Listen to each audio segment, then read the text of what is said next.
Good evening, team, and welcome to another installment of the Two Legit Fitness Roundtable series. We're very fortunate to have Jimmy, yes, Jimmy JQ, former RaceMob podcast guest, endurance athlete, strength athlete, and all of the above, charismatic, hardworking, nonsense approach. Also in the midst of getting some coaching certification, currently working with clients, resides in Texas by way of California. Jimmy and I grew up in I went to the same high school, Seaside High. Inside? Right.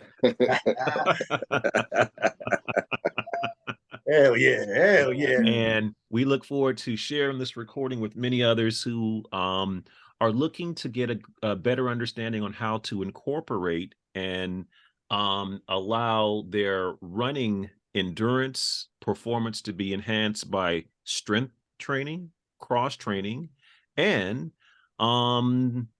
C BD, and THC that Jimmy has some experience in. For those of you who've listened to his wonderful podcast, which we'll attach in the YouTube notes as well. Wonderful, inspiring, as he was on a mission in 2022, traveling by Yeah, it's road with great, his pup. We could talk a little bit about that, but Jimmy, I'd like to give you the opportunity to also add some more intro notes for yourself. All right, so with me, I'm just your average Joe, baby. I'm just your average Joe that is committed uh to fitness and have been committed to fitness since I was a child. And I don't mean, 18 child or 16 child. I mean like 9, 10 years old. I was committed to fitness, dropping down, doing push-ups while I was watching Home Improvement, while I was watching Fresh Prince of Bel-Air. When the commercials would come up, I'd be like, all right, cool, time to do some sit-ups. Commercials come up again, time to do some push-ups. So I never had to be pushed towards fitness. It was always something that was just ingrained in me. I don't know why. I don't know how, but it was just there. And I have taken that and I have expanded that from 5Ks to marathons to ultra marathons, and now with the window of strength closing because I'm 40 now. Figure I got another 1, 2 years. If I'm lucky, 3 years of getting stronger. So I figure now would be the time to, you know, take a little bit of a break from the long distance running and switch it over to some powerlifting and get stronger, get thicker, everything I can to hit goals that I've always wanted to hit. And then once I hit those goals, time to back off and live life for longevity and not so much for PRs and goals as far as weight training goes. Yeah, and so I'm just all about fitness right now, and I'm loving it. I'm loving it. I've always have loved it. I got some clients as I start this personal training career, this journey, whether it turns into a career, I don't know. But right now, just with advertisement from working out with the garage open, I've got clients, I got people coming up to the garage asking if I'm a personal trainer, if I can help them out. Absolutely. And so that's where I'm taking my life right now. Yeah, thank you for sharing that background. Let's see here. Do you consider yourself a runner first or a strength athlete first? Now, I've answered that question in the past, but as my life evolves, as my outlook on life evolves, I'm gonna say I am neither one first. I'm about fitness first. I'm about moving. So I don't want to call myself a runner or a strength athlete. I'm just somebody who's fit and over 40. We may need to see ID though. We may need to see ID. All right. Or in that same vein, no pun intended. Ah, um, let's see I mean, here. I did wear a tank top for a reason. Yeah, I knew we were going to go there. Um, Trails versus roads, and you've had a relationship with both. Both, yes. So, give our audience an idea of how you see both and how they've influenced your overall wellness journey, not just running journey, but your overall wellness journey. And what kind of speaks to you more? You've already mentioned, right now the focus is getting stronger, powerlifting, and we can talk a little bit more about that. But if someone were to define, you, would you be road runner first or trail runner first? So it's funny. It goes back and forth. I started out as just a road runner, and then I was introduced to trails. Absolutely fell in love with trails, and the challenge going uphill, seeing other people get tired while I had the endurance to keep going. That was always fun to have. Um, California trails, I love them. I absolutely love them. Here in Texas, I've only ran a couple of trails. I don't love them. I don't love them. So right now, uh, I'm all about the road right now. Getting out there and just running on the road, not worrying have to worry. Last time I ran with a guy that he just did a self-supported 50 miler, and but I was running with him, and my feet were getting so heavy because we're going up and down over rocks and what have you. I tripped twice. I ate shit twice.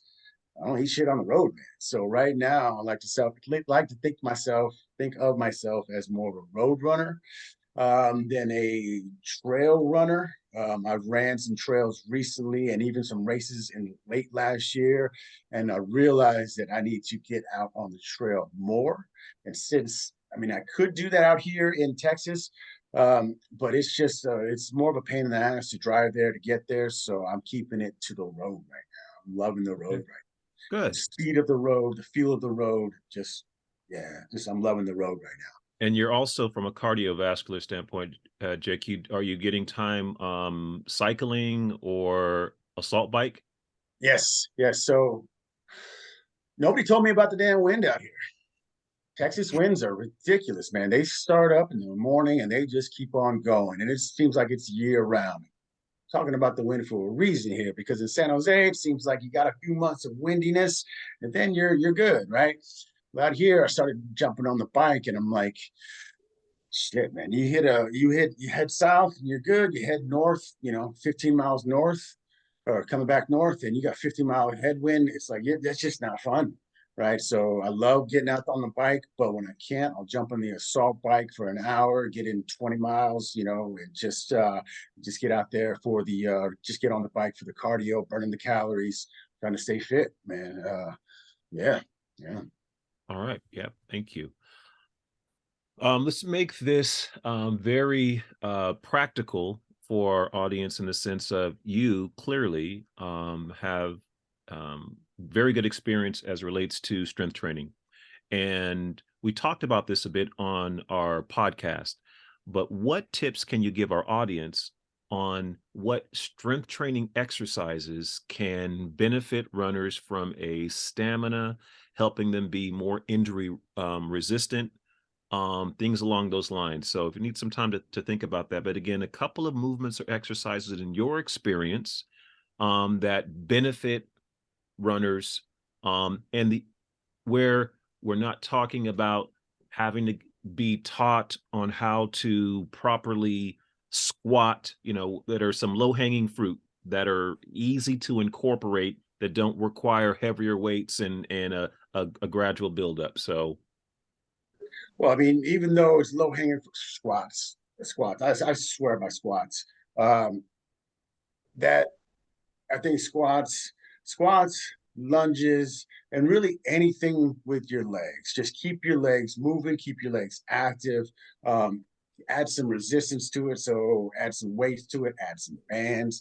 If you don't have either one, or if you don't like a barbell, if you don't have either one, bands or a barbell, put some weights in your hands, do some lunges, keep those muscles active and strong. Um, that is definitely going to help you out while you're running. It has helped me out with my running.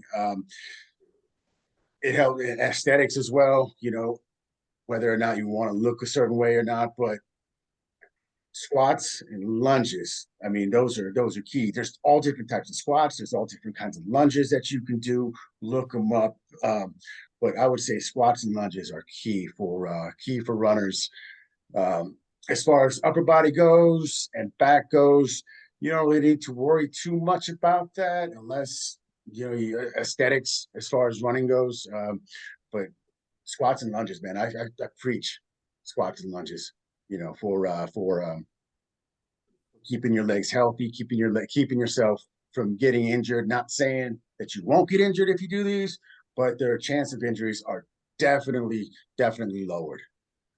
All right, great. Thank you for that insight. And I'd like to give our audience members, actually the ones that are signed on right now, uh, Roxanne and Kenneth, the opportunity to ask any questions in this area in regards to incorporating strength training as part of our overall workout routine to help fuel and support our running.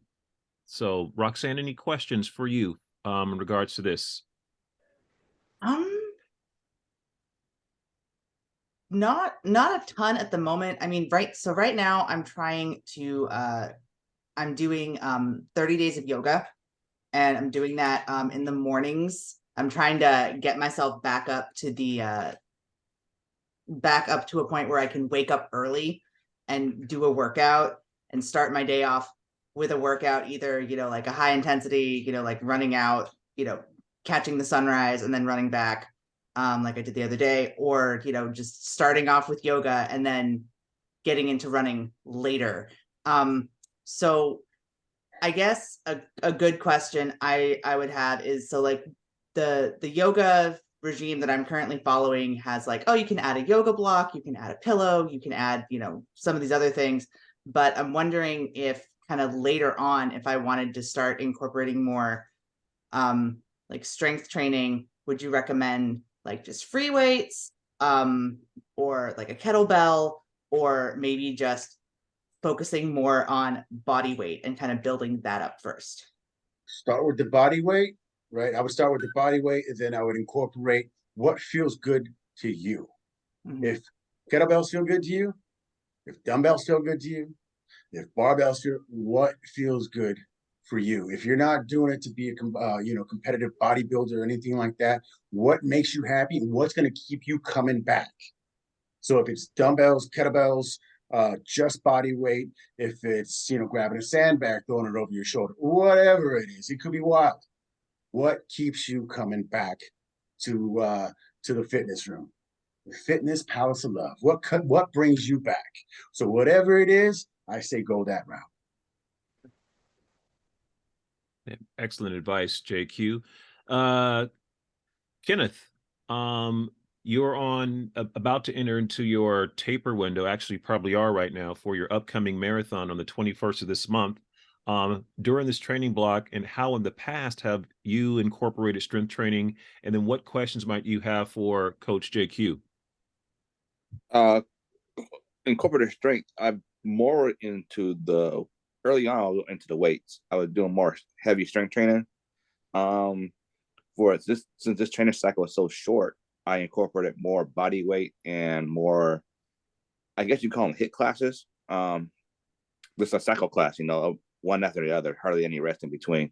But my question would be, would you recommend that same type of build up for a longer strength, for a longer marathon build up, like a 16-week? Would you do more of the heavy strength training in the beginning of that and then kind of phase it out and go more of the body weight or dumbbell lighter weight later on in the training cycle? Are you talking about as you're building up for a marathon? Yeah. Yeah, as you build, yeah, definitely.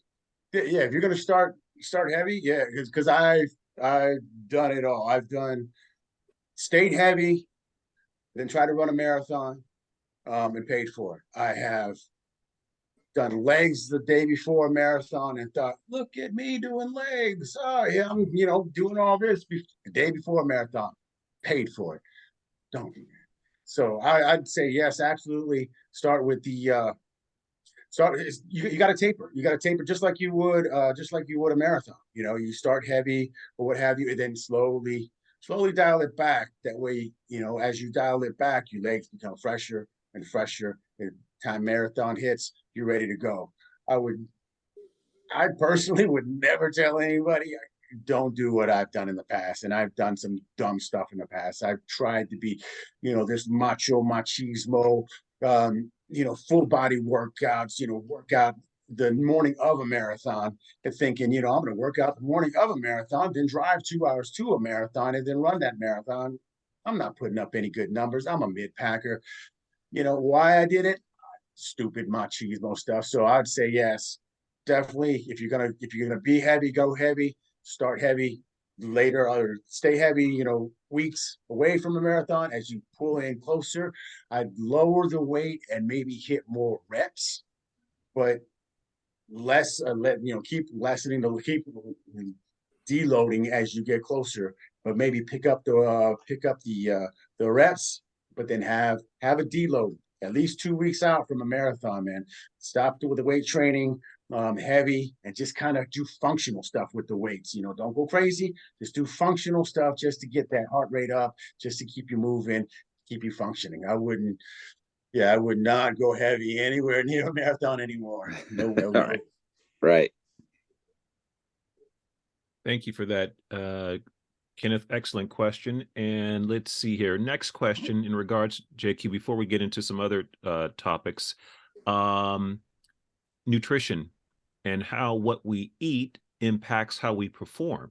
And you've run everything from the casual 5K to the very competitive marathon. Congratulations, by the way, on your marathon PR. Let's see here. Actually, let's see. Your rock and roll Oh, strong there's a effort half marathon. in Yeah. February of this year in Vegas. Ooh. Strong effort that you probably didn't expect initially, but you went after it and felt it. But sometimes a bit of sacrifice, and you got to get out ahead of over your skis and push the envelope to kind of see where you're at. And you went for it. So hats off to you. But what we eat, what we ingest, how that helps fuel our performance. What tips can you give our audience? And then I'll open up for specific questions from Roxanne and KC. So make sure you eat before racing, not on the way to the race. I've done it all. I've eaten taquitos from 7-Eleven as I'm making my way from San Jose to Sacramento to eat to race. I've had a steak in the morning, thinking that I'm trying to do the keto. I'm going to be living off of steak or meat and what have you. I'd say if you're gonna race, you've got to race not with a full stomach, but with food in your stomach that is already started to digest. You're already starting to process it, so you're looking at a couple hours out from a marathon, half marathon, whatever it is. Carbs are king when it comes to performance. If you're not eating the carbs, you're just trying to eat the protein. That is not a good source of fuel. Nor are fats if you're not fat adapted, which 99% of people walking around are not fat adapted. So let's just keep it with the carbs. Yeah, like I said, a couple hours out from the race, fuel up. So if that means to wake up, you got to wake up a little bit earlier. Go to sleep. Go to sleep earlier. But get those carbs in you before the race. Even the night before, make sure you're not eating. I've done it too. Make sure you're not eating at midnight when the race is at 6 o'clock. Try and keep it roughly 6 to 8 p.m. If the race is at 6 to 8 in the morning, something like that. Good 12-hour window to digest what you've already eaten, and then put in a little bit more. And then you should be good to go for the racing. As far as fuel goes while you're racing, I like to eat just some goose, man. Some goose. If it's a short race, I say short, my apologies, but half marathon, one goo every 3 to 4 miles. Some people need, every 2 miles. It depends on how your body runs through it and how you're feeling that day. Sometimes, I've done it before where I just woke up and raced, but then you pay for it. And if you're going to do that, then my goodness, you need to hang on to your shit from mile, 10 to 13, mile 20 to 26, mile 27 to 31. You need to hang on to your shit. And what I mean by that is it's going to get rough. It will get rough. So why make it rough? Don't make it rough. Fuel up, fuel while you're running, and keep your glycogen levels as high as you can. You're going to run through them. You're going to deplete them. Keep them as high as you can. And, but don't overdo it. You can't eat too much. So you got to play with it. Everybody's different. I can have a full meal and get my ass out there and run. Some people's like, no, I can't do that. Well, you got to play with it. So there's really not one right answer other than you got to be fueled. You have to be fueled. I hope that answers your question, B. Yeah, thank you for that. And just really wanted your perspective, your opinion. That's what matters here most. So and giving Roxanne and Kenneth the opportunity to ask any questions in that same vein regarding fueling for performance, what you have done, maybe what has worked, because your examples that have worked for you and haven't help our overall audience that will be tuning in as well. So Roxanne, what have you done and what questions might you have for Coach JQ? Yeah, so when I started running back in college, I was doing like 1 mile on the treadmill, 4 miles on the elliptical, and then I kind of tapered. So I was doing more running miles and fewer elliptical miles until I was running solely on the treadmill. And then I took it outside, so I wasn't reliant so much on the treadmill. I was working with my body weight and trying to figure that out. And I realized early on that I didn't do well if I ran like directly after lunch or like directly after breakfast. I had to run before I had food in my stomach. And that was going from like 1 mile to up to about 3-4 miles. And then now that I'm running longer, I'm realizing I need more sleep. I need to get up and actually like drink a glass of water, have a cup of coffee, get something that I know gives me a bit more energy before I can get out there. So that's kind of where the disconnect is right now with I want to get up earlier and start with a workout and then like go off into the thing. So I'm trying to get myself to that point where I don't have to rely so much on that first cup of coffee to get myself out the door. But I am planning on getting up to half marathon levels by next year. And I'm trying to figure out how I can fit my kind of keto adjacent lifestyle into my training for that first half marathon. Great. Thank you for that. And Kenneth, what have you done or are doing to fuel for performance, and maybe anything that you've tried that just didn't work? Didn't work. We all been there. A whole bunch of stuff. But what I'm doing now is I switched over to using Morton's now, just strictly for training and for races too. I feel that just done a whole lot better for me for energy wise. So in the morning time, when I'm racing, I'll take the Morton's energy, not energy drink, but the drink mix in the morning time instead of eating something. I'll have a bagel too sometimes, depending on the race. But taking that in the morning time, and then on race days, for fueling, I do it every half hour. But something I noticed on my long runs is that I feel like I'm running out of more energy faster the later on in the race it gets. So I have to talk to you about this, but I don't know if I have to fuel more frequently or just start sipping on it earlier and then, finish it by half hour anyway. Maybe start at 20 minutes and then finish it maybe about a half hour into it, So I'm thinking about doing that. I would say both of those are good ideas. Both of those are good ideas. More frequently and start early. For later on, or are you talking about just overall? Or well, you said when you get towards the end of the race, you're starting to lose energy, right? So right, yeah. So I would start fueling earlier and fuel a little bit more frequently. I mean, okay, yeah, not extra, not so much extra as far as quantity goes, but maybe break it up a little bit or something like that. That way you're not overeating, but at the same time, I would say definitely fuel. Also, I do maybe half the gel and then finish half the gel later, a little bit later.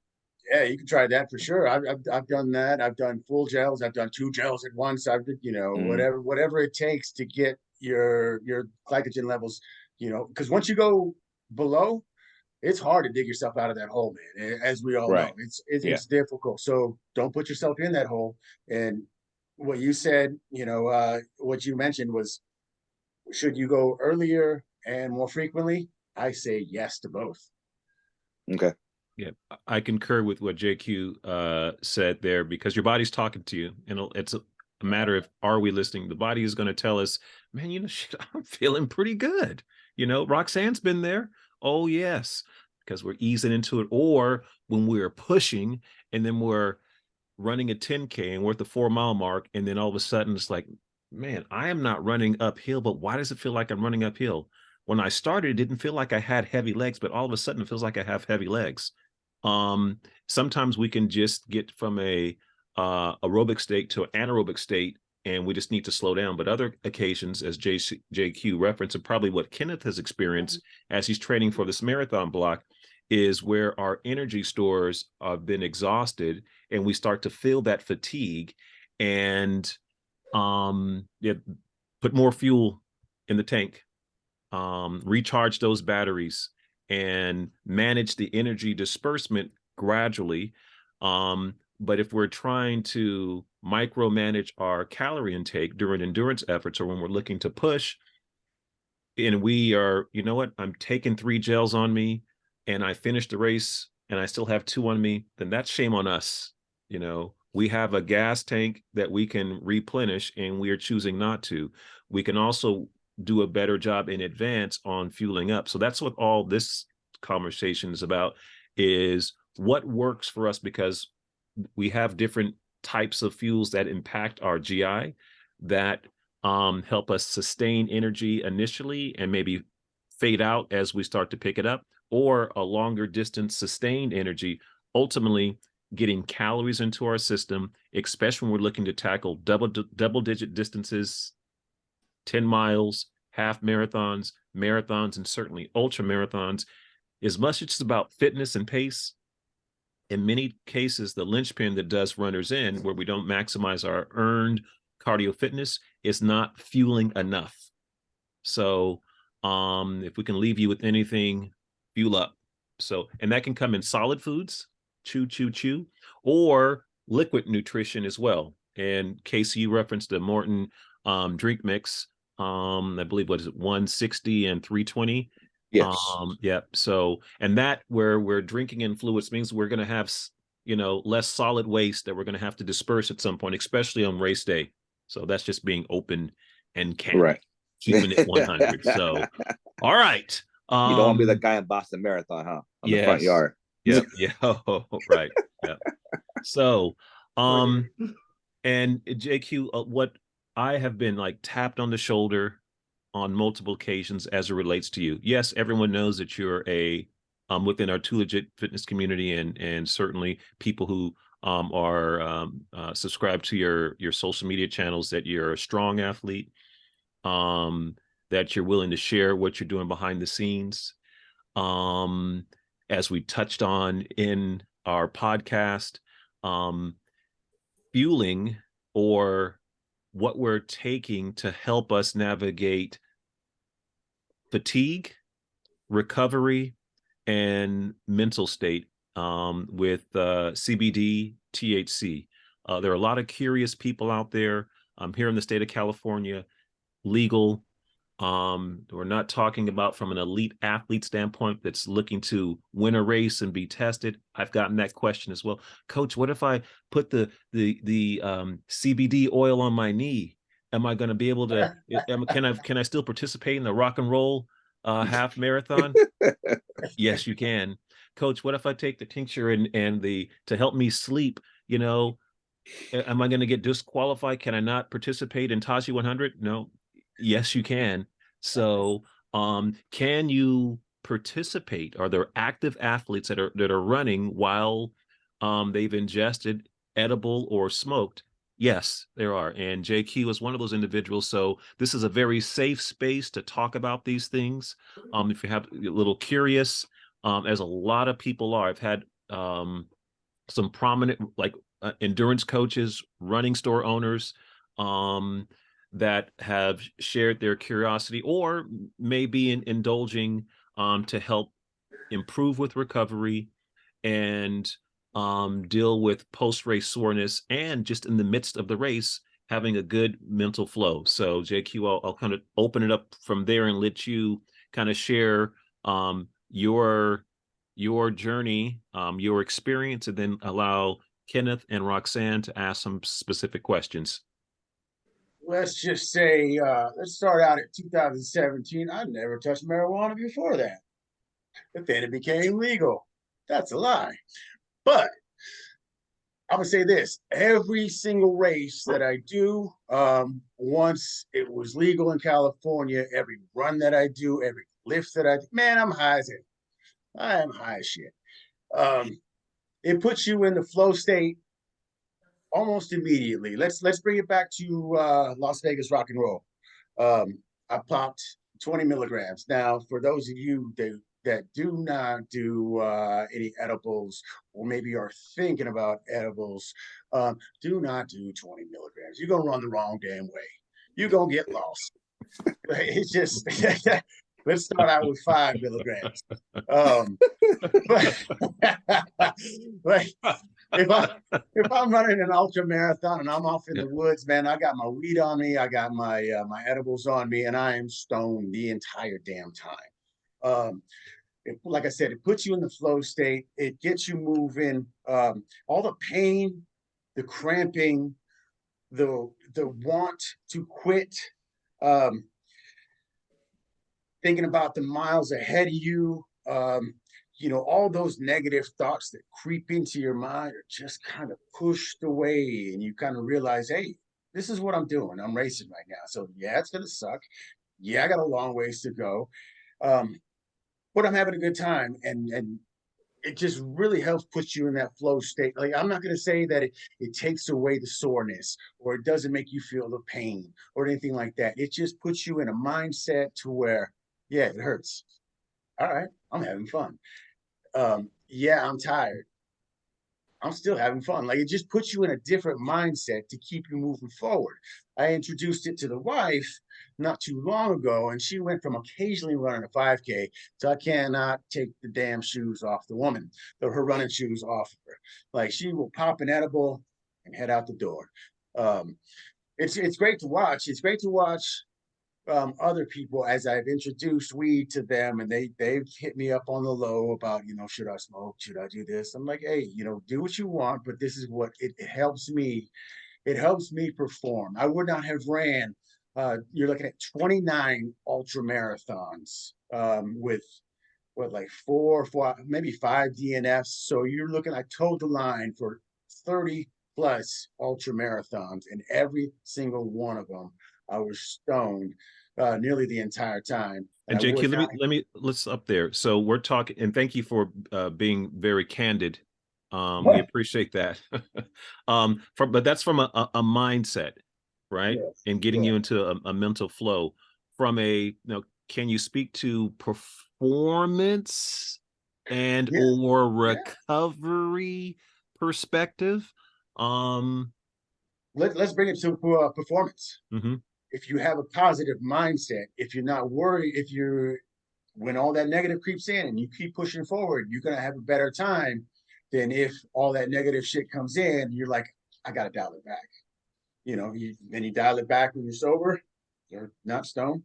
You dial it back. Your time is going to be one thing, and I'm not saying you're going to break all your PRs if you're stoned or not, but it helps with performance because you are able to push away all the negative bullshit. You're able to just focus on running, because that's all you should be focused on is the running, not the pain, not the fatigue, because that's all coming in. It's always going to happen. So yeah, I think it definitely helps with performance.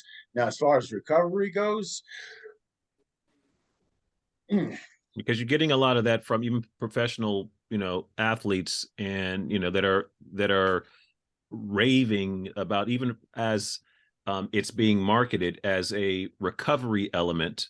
okay, Your okay. personal experience with that, to the degree that it's factual, and then as we talk about the next phase of this conversation in this area, for people who are curious, how might they go about recreationally, medical, on their first experience with Okay, that's yeah. smoking So or edible?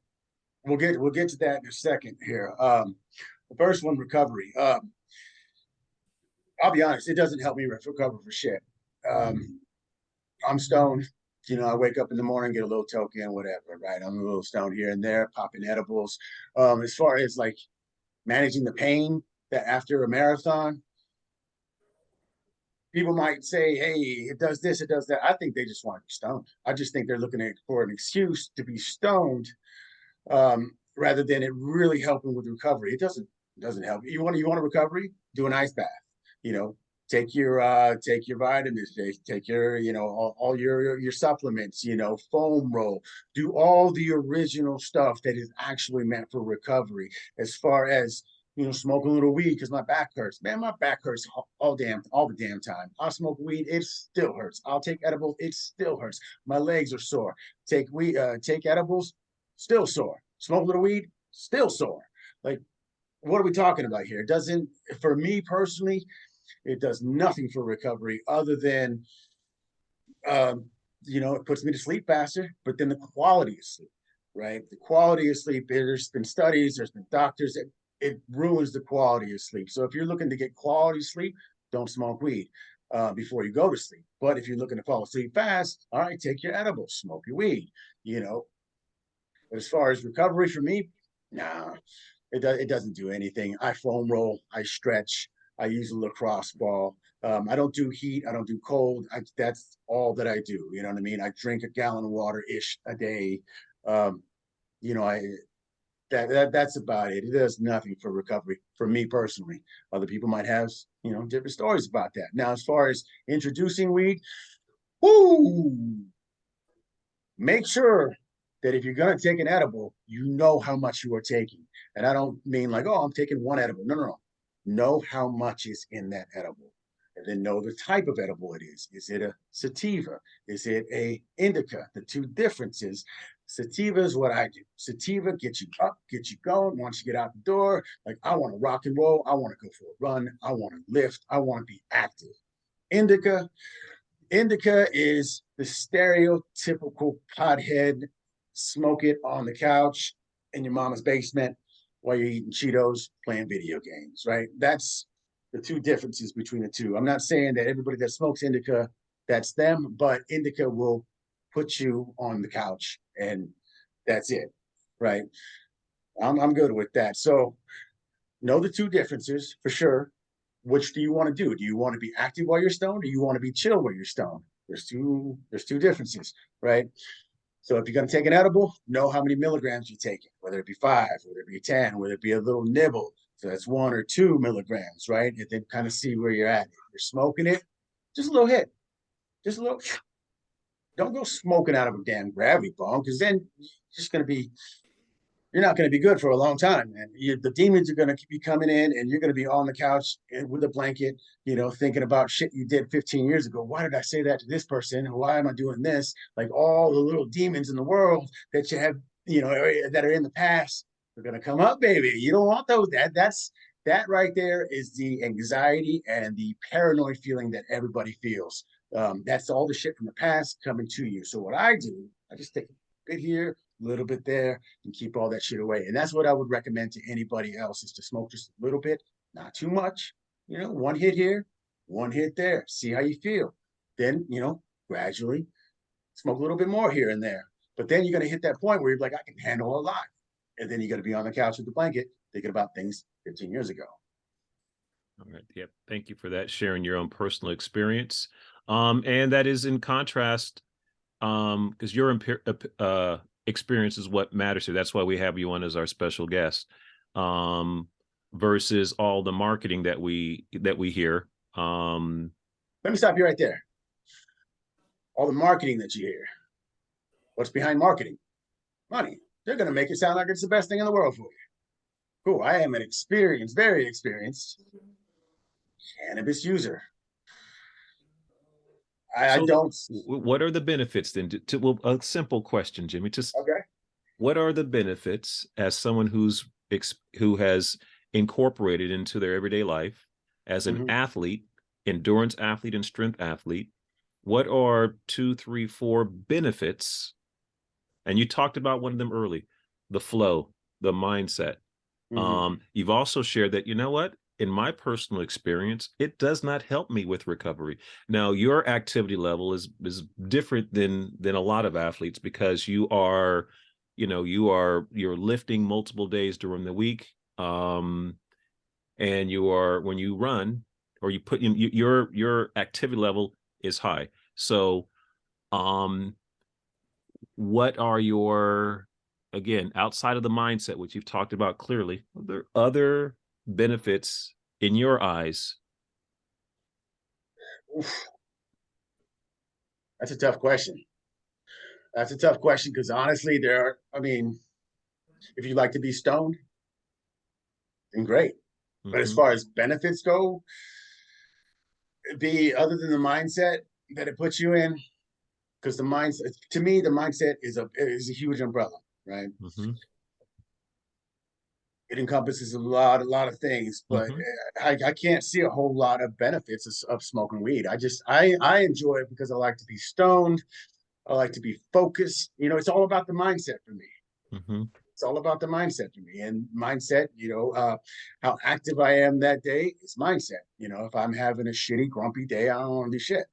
But if I'm having a good, like, hey, I'm happy, well, try and stop me. I'm doing Hmm. every damn thing I can that day. So Okay. to me, Hmm. there is no 2, 3, 4, 5, 6 benefits. To me, it's mindset and everything that comes with it. Hmm. Benefits, I couldn't tell you a whole lot. And then this is coming from a very experienced user. Right. Okay. Fair enough. We appreciate that. All right. It looks like Rebecca has joined us as well. Welcome, Rebecca. Um, I'll actually, Rebecca, do you have any questions for Coach Jimmy in regards to recreational and performance-based, medical-based marijuana usage?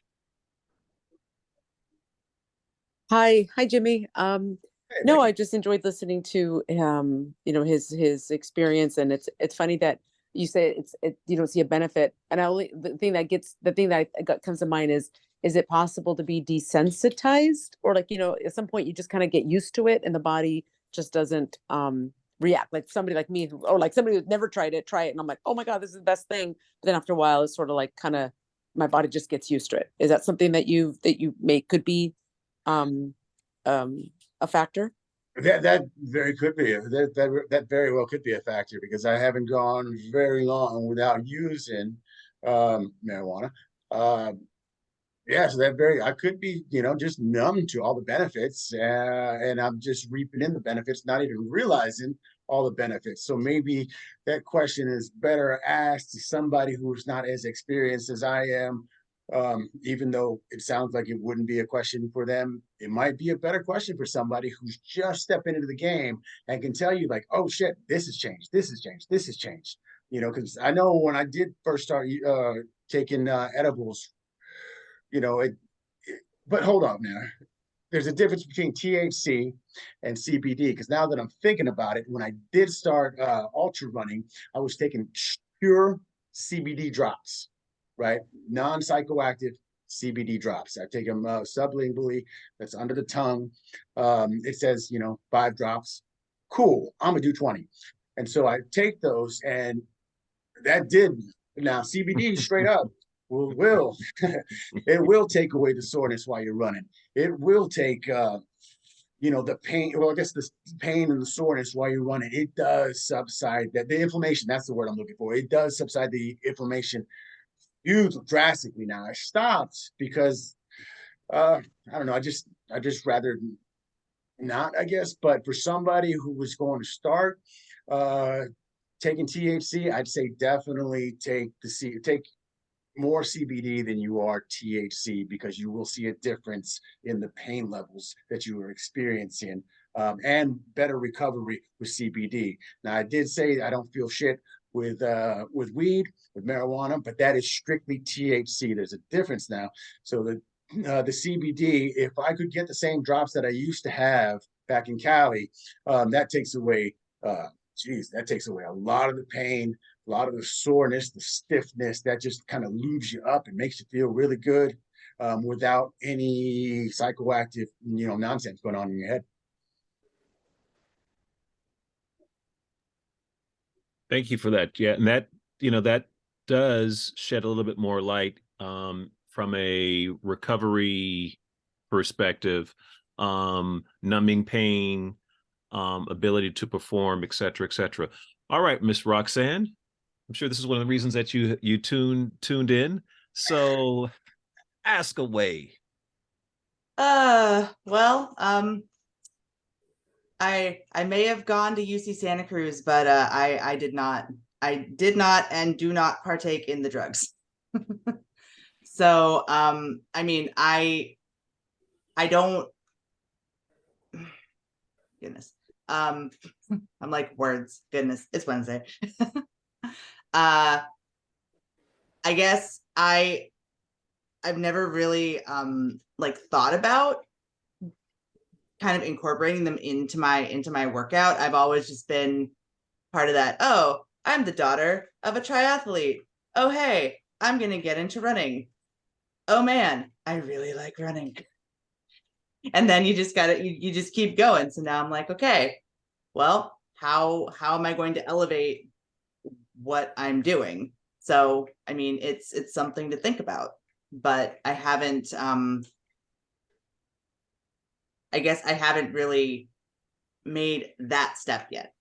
And if you were to make that step, which would you rather do? Would you rather take a couple puffs, then go for a run, or take an edible and go for a run?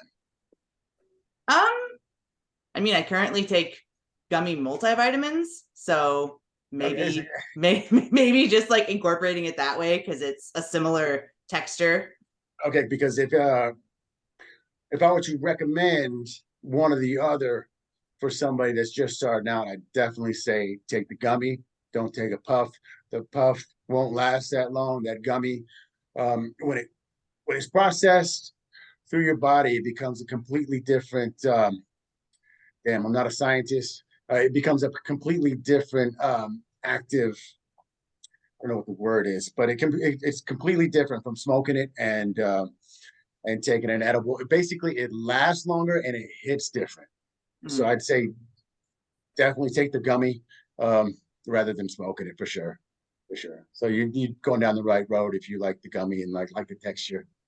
Definitely stick with the gummies. All right.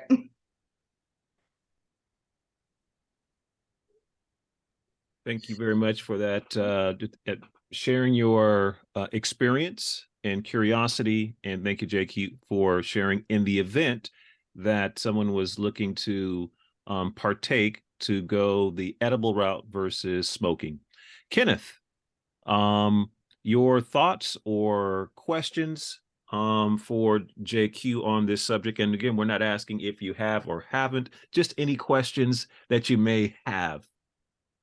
He answered the question. Actually, I was going to ask him if he has tried the CBD creams or the one with the.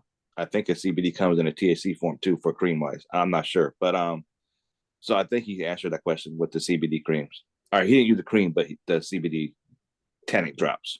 That it does help and promote, I guess, quicker recovery process.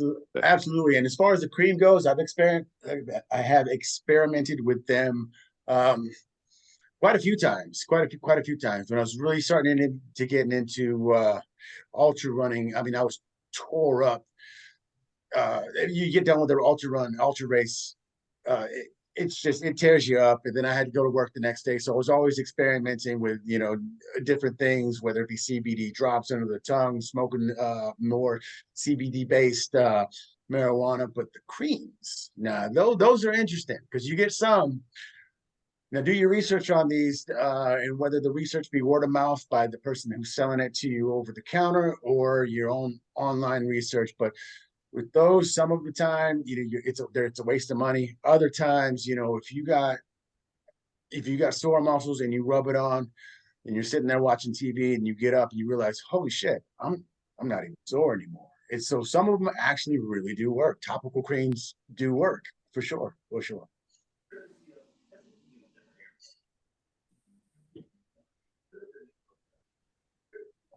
Thank you for that, JQ. There you go. Let's see here. What other, let's see here.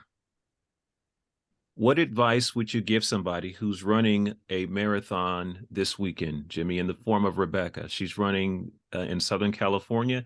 And again, Kenneth, who's running in about 2 weeks.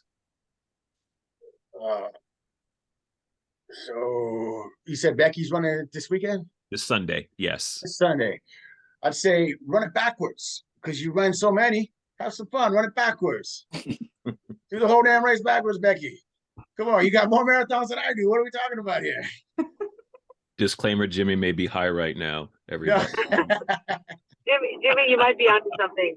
You might be onto something. I think I've been doing this the whole. I've been taking the wrong approach on marathons. I'd always tell everybody to get your foam rolling in and then stretching. Oh, and so let's talk about that real quick. Make sure you foam roll. And this is not just to you, Becky. This is to everybody. This is get your foam rolling in before you stretch. If you think about your muscles, before you foam roll or stretch, think about Play-Doh, right? When you were a kid, you had the Play-Doh.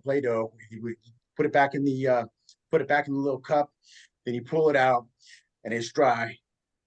Add a little bit of water to it, and now it's malleable, now it moves around real nice or whatever. That is what you want your muscles to be. You don't want your muscles to be dry before you start stretching. So I would always, and this has helped me currently actually, is to foam roll before you stretch. So somebody that's running a marathon this Sunday, I'd say make sure you start foam rolling early.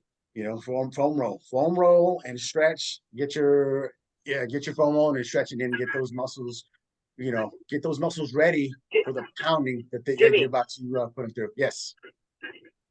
Yeah, I was going to say, do you just foam roll? Do you typically do that the night before, or you just start now, like every day, just start going through a routine of foam rolling so that every comes day. Saturday, comes Sunday morning, every day? Okay. Every day. Yeah, every day. I do it. I try and do it most days. Most nights I try and do it.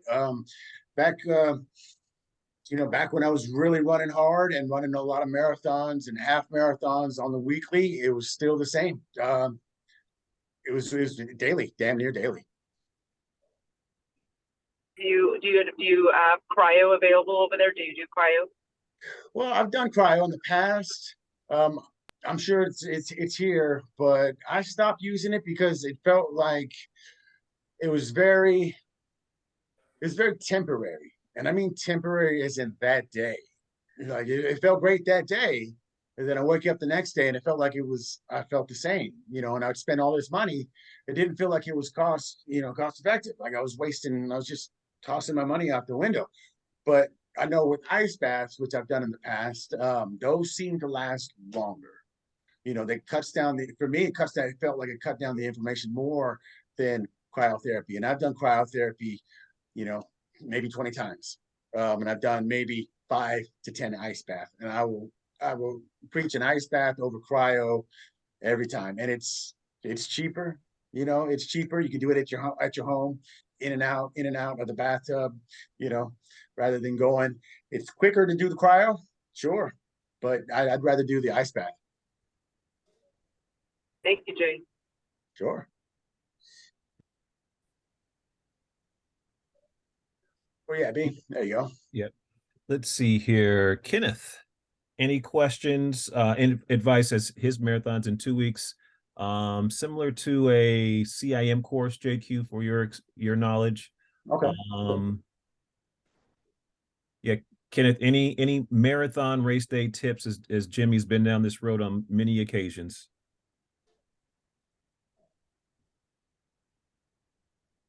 Question for me, or? Yeah. Yes. Kenneth, tips for you. Anything that you'd like to ask JQ as he's been down that marathon road on many occasions in preparation for your Mountains to Beach race that we haven't already discussed or touched on? No, not really. I'm good. Yeah, no. All right. JQ, we've had you for about an hour right now. We will certainly want to respect your time. Are there any closing thoughts, comments you'd like to leave with our audience? And how could people reach you in the future if they want to continue the conversation regarding how to incorporate strength training as it helps their running?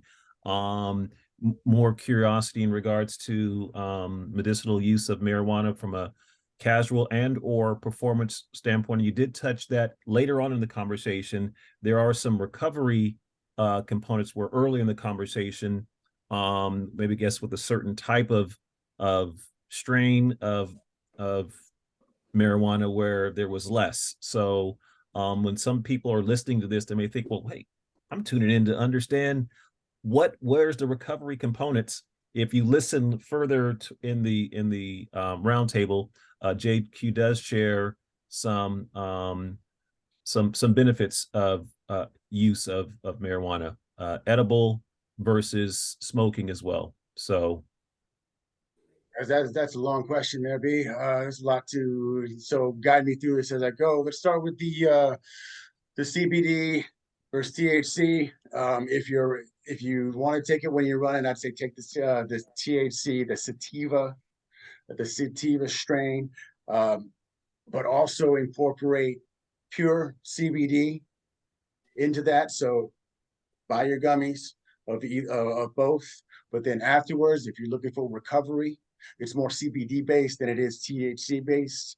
So I wouldn't, if you're not looking to be stoned and you just want to recover and get over the soreness and the aches and pains, definitely CBD, whether it be cream, whether it be pills, whether it be gummies.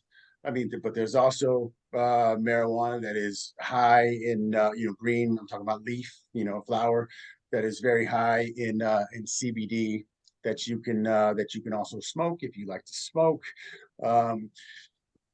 Please run me back to that question again one more time, B. No, more. It was just for a recap for everybody. So any and yeah, closing remarks. So Closing we've remarks, already yeah. touched on early in the conversation. So just closing remarks. Some words that I'd you want say, to leave with people. what do I want to leave with people? Stay consistent. Stay consistent, whether it be running, lifting. Stay consistent with your eating, your good habits when you're eating. And it's all about motivation, and all that. So find your motivation wherever it may be. If it's from a meme on Instagram that gets you out the door, then read all the memes you can. If it's from, watching a reel on Instagram, if it's from social media, then do your social media and get your ass out the door and go for a run or get into the weight room or whatever. But consistency, whatever you're doing, stay consistent, or you won't reach your goals. You won't hit the point where you're making progress. So consistency. Consistency. I don't know what else to say, but just stay consistent with whatever you're doing. But if whatever you're doing isn't very consistent, you're going to say, I'm going to say consistent, not being consistent. Well, of course, change that, right? But stay determined, stay focused, and stay consistent, and you will hit your goals. You will meet your goals. And then once you hit those goals, once you reach those goals, wipe those goals clean, put new goals on your board, and stay consistent, trying to hit those goals. And you heard it there, team. Thank you for your time, JQ. Always a pleasure. Lots of information, great energy, insight. And I will convert this video into a YouTube link so we can share with others who weren't able to join us. We appreciate you, JQ. Continued success as you are in the midst of a couple of coaching certifications, clients already. We love your energy. We love your insight, always keeping it fresh and colorful. And best of luck, Jimmy. Best of luck, Roxanne. Best of luck, KC. And best of luck, Rebecca. Thank you so much for having me, B. I really appreciate it, man. It's always a pleasure talking with you. And thank you, everybody else, for showing up, too, man. Appreciate it. Yeah, it's been fun. Yeah, thank you. All right. All right. Bye, Jimmy. All right, y'all. Have a Thank good you, night. Bertrand. All right.